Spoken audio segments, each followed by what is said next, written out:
বাতাস লাগছে তো আগুনের ফুলকি পড়ছে মনে হচ্ছে গায়ে। নিঃশ্বাস নিতেও যেন সমস্যা হচ্ছে। চোখ রাঙাচ্ছে সূর্য, তাপমাত্রার পারদ ক্রমেই ঊর্ধ্বমুখী। প্রচণ্ড গরমে হাঁসফাঁস অবস্থা। এক পশলা বৃষ্টির জন্য হাহাকার করছে উত্তরাঞ্চলের মানুষ। অসহনীয় এই গরম উপেক্ষা করেই কাজে ছুটছেন শ্রমজীবীরা।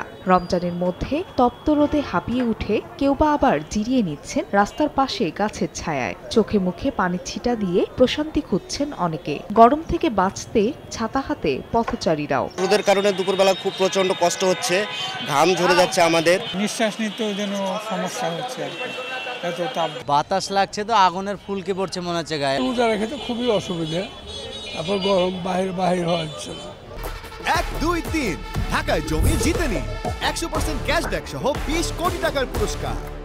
গত 24 ঘন্টায় রাজশাহীতে সর্বোচ্চ তাপমাত্রা 39 ডিগ্রি সেলসিয়াস রেকর্ড করেছে আবহাওয়া অফিস।